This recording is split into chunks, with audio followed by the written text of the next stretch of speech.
Have you ever been on a late-night drive where the road feels endless, the towns vanish behind you, and the silence outside the car presses harder than the hum of the engine? Out there, on forgotten stretches of highway, abandoned motels and shuttered hotels sometimes appear like ghosts themselves. Their neon signs are rusted, their windows hollow, and their car parks overgrown with weeds. Most travelers look once, shiver, and keep going. But sometimes, exhaustion makes people stop.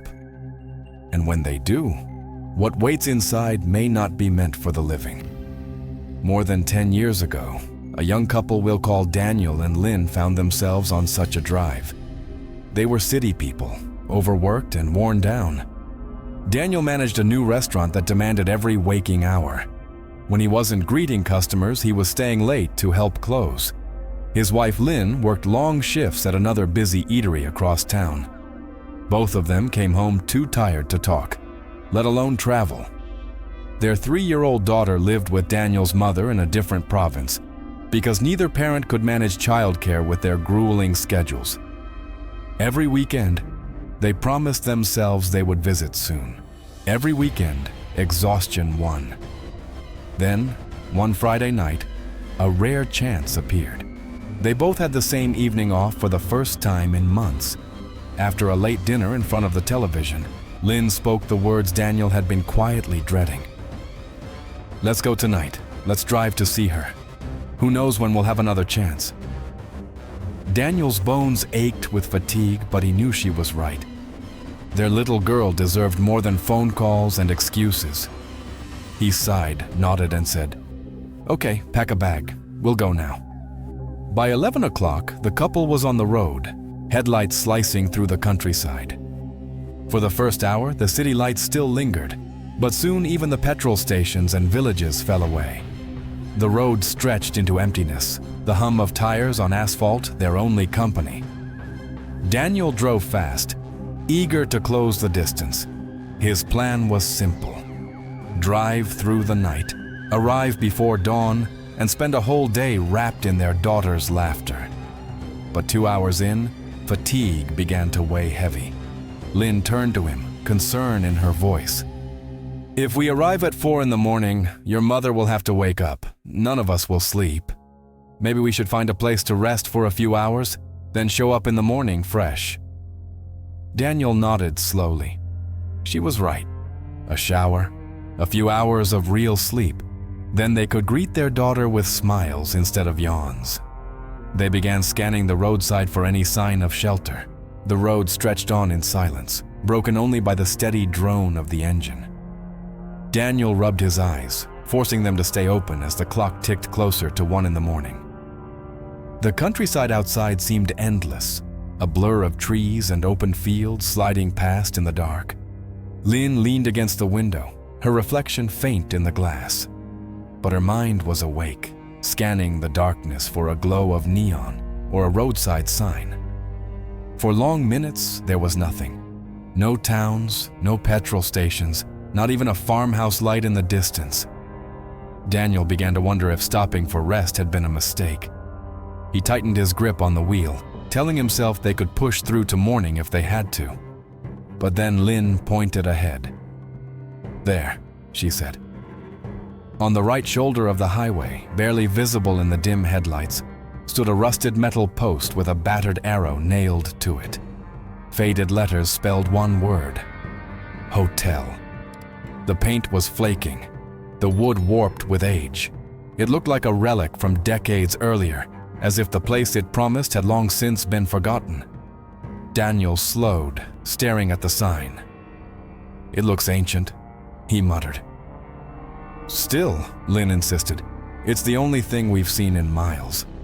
Let's check." With a cautious turn of the wheel, Daniel guided the car onto the narrow unpaved track. The lane wound into dense forest, branches reaching over the path like skeletal arms. The headlights carved out a tunnel of pale light, but beyond that, everything was black. They drove for what felt like forever, the gravel crunching under the tires, but no building appeared. Finally, Lynn broke the silence. "There's nothing here." That sign was too old. The hotel must have closed years ago. Daniel nodded reluctantly. His stomach knotted with frustration and fatigue. He eased the car into a slow turn, preparing to head back to the highway. We'll try again on the main road. Maybe there's another place farther ahead. But just as they straightened the car to retrace their path, the impossible happened.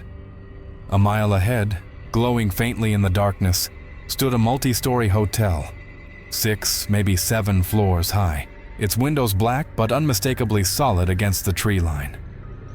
They both stared, wide-eyed. "How did we miss that?" Lynn whispered. "We just drove this road." Daniel didn't answer. He had no explanation.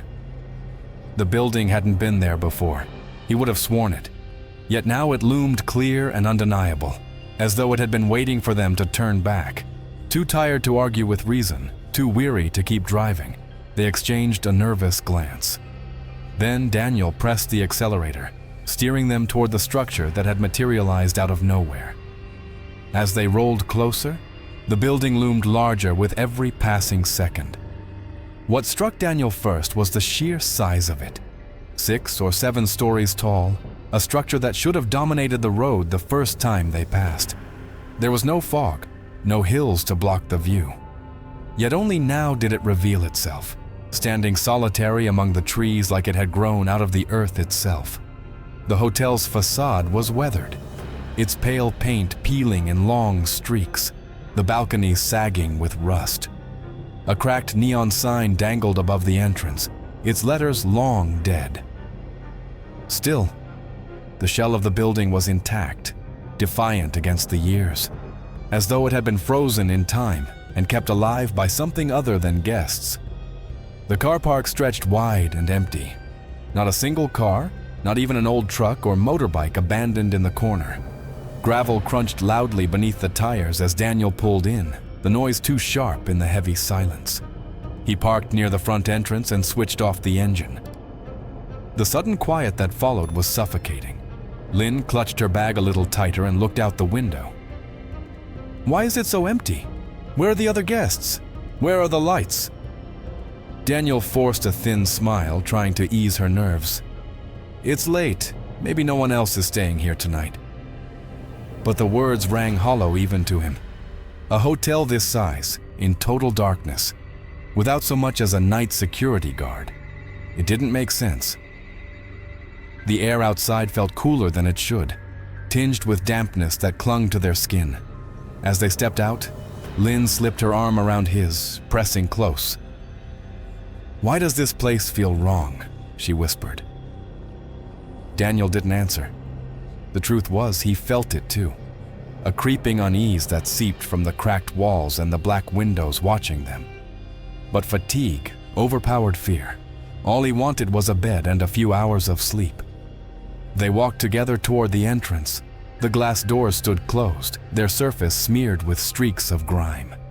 Daniel pulled one open, and it groaned on its hinges as if protesting their arrival.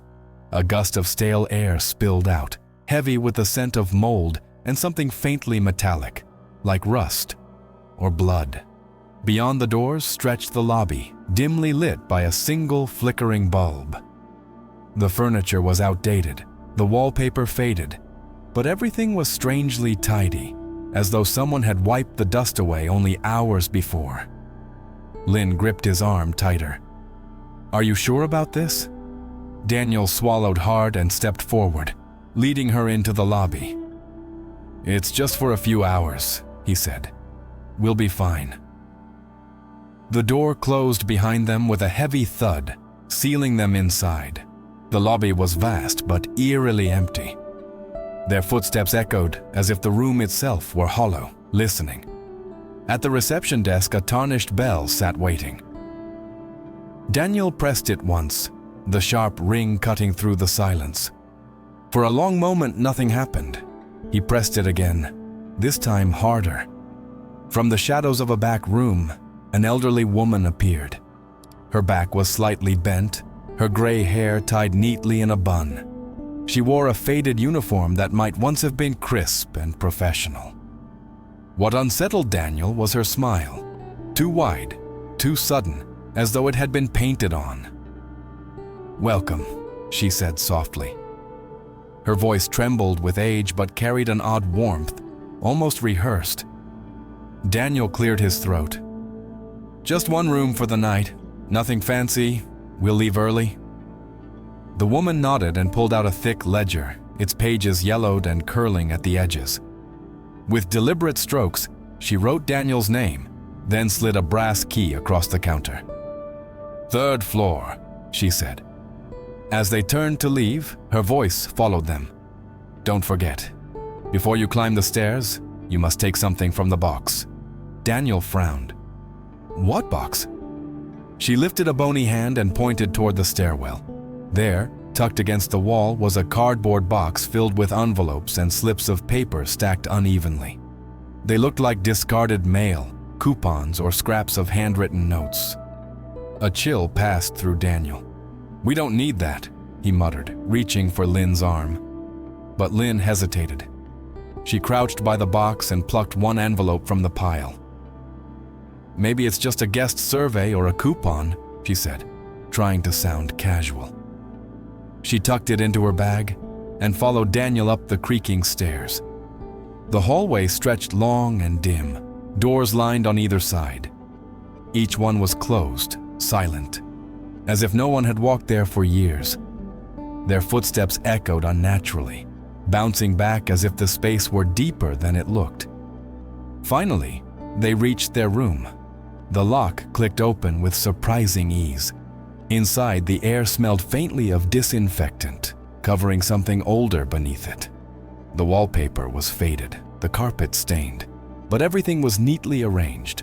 A bed with crisp sheets, a dresser polished to a dull shine, curtains drawn tightly across the window. Daniel dropped their bag and exhaled. "It's fine," he said, more to himself than to her. "Just a place to sleep." But as Lynn glanced at the unopened envelope in her hand, unease prickled her skin. Daniel was already peeling off his jacket, muttering about how badly he needed a shower. He barely noticed Lynn sitting stiffly on the edge of the bed, turning the envelope over in her hands. The paper was brittle, the seal broken long ago. Yet something about it felt heavy, like it carried more than just ink inside. "Don't open it," Daniel said flatly as he grabbed a towel. "It's probably just rubbish, some silly promotion or old paperwork." But curiosity pressed harder than caution. With trembling fingers, Lynn tore the flap. A strip of red paper slipped out and unfolded across her lap. Black symbols covered it, twisting lines, unfamiliar characters that seemed to writhe even in the dim light. Her breath caught. "It's a talisman." Daniel stepped out of the bathroom doorway, frowning. "What?" She held it up, her voice shaking. "Why would a hotel give this to guests? This isn't for luck. It feels wrong, like it's not meant to protect." Daniel snatched the paper, glanced at the markings, and scoffed. "Superstitions. That old woman probably gives these out to make travelers feel safe. It's nonsense." He tossed it carelessly onto the dresser. But Lynn was pale now, her hands clenched in her lap. "No, something's off. We shouldn't stay here. Please, Daniel, let's leave." Exhaustion pressed on him like lead weights. His body screamed for sleep, not more driving. He rubbed his eyes. "It's past 2 in the morning. We'll rest a few hours, then go. Stop working yourself up." She shook her head, but he was already in the shower, steam fogging the mirror. The sound of water roared while she sat alone in the silence of the room, eyes locked on the talisman lying crooked on the dresser. The walls seemed closer now. The air carried a faint metallic tang she couldn't explain. Lynn's skin prickled with goosebumps, a warning she couldn't ignore. Then came her scream. Daniel burst from the bathroom, water dripping down his face, towel clutched around his waist. "What happened?" he demanded. She pointed at the talisman, her whole body trembling. "That thing. We have to go. Something's wrong with this place. Please listen to me." but he had no energy left for fear. He snatched the towel tighter around his waist, muttered, "Enough," and collapsed onto the bed. The mattress creaked as he rolled over. Within moments, exhaustion dragged him under. Lynn sat awake beside him, staring at the red slip of paper. Its symbols seemed darker now, as though ink were bleeding fresh across the fibers, and the night was only just beginning. Sleep did not come gently. Daniel had barely closed his eyes when he felt as if he were sinking. A crushing pressure pressed against his chest, squeezing the air from his lungs. He clawed at the sheets, gasping, certain that he was drowning though the room was dry. His mouth opened, but no sound came out, just a suffocating weight of unseen water. With a violent jolt, he snapped awake, sucking in air like a man pulled from the ocean. The sensation vanished, leaving only his pounding heart. Beside him, Lynn lay still, her breath slow and steady, as though she had not stirred at all. The room was silent again. Daniel pressed a hand to his chest, whispering to himself, it was just a nightmare. That's all. But then he heard it.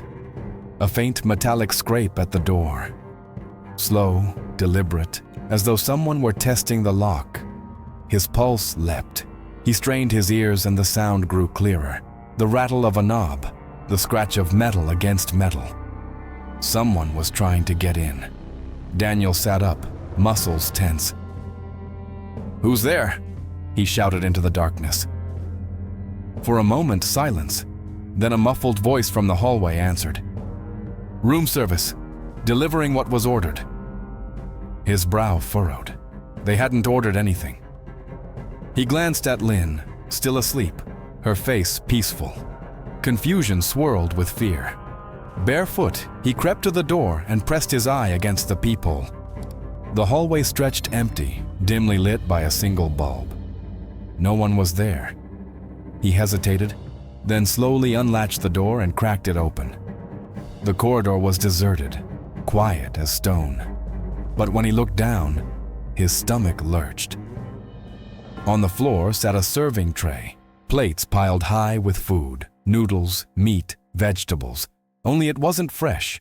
The food was blackened, crawling with mold, its smell sour and fetid, rising up in a wave that made him gag. Daniel slammed the door shut and bolted it, chest heaving. His skin prickled with cold sweat. He leaned against the door, whispering, "It's not real, it's not real." But his curiosity betrayed him. He looked through the peephole once more. This time, someone was there. A man in a hotel uniform stood inches from the door, grinning too wide, his eyes fixed directly on Daniel's. The smile was wrong, stretched, unnatural, like a mask barely holding together. Daniel stumbled back, heart pounding. Summoning what courage he had left, he yanked the door open. Daniel's hands trembled as he shut the door again, bolting it twice this time. His mind spun with questions he couldn't answer. The food tray, the uniformed man, the grin that still lingered in his vision, all gone as though they had never been there. He turned back toward the bed, ready to wake Lynn and tell her everything, but his words died in his throat. She was no longer lying beneath the blankets.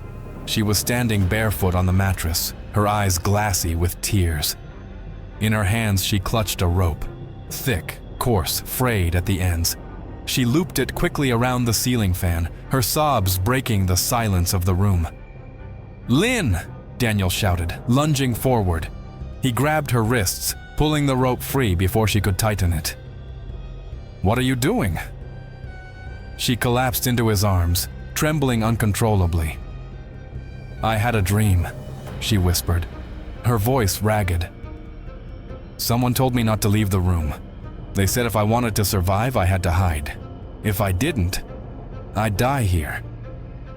Daniel tried to calm her, stroking her hair, whispering that it was just fear, just exhaustion. But she shoved away from him suddenly, dropped to the floor, and crawled under the bed. "Lynn, stop!" he pleaded, dropping to his knees. Her voice floated up from the shadows beneath the bed frame.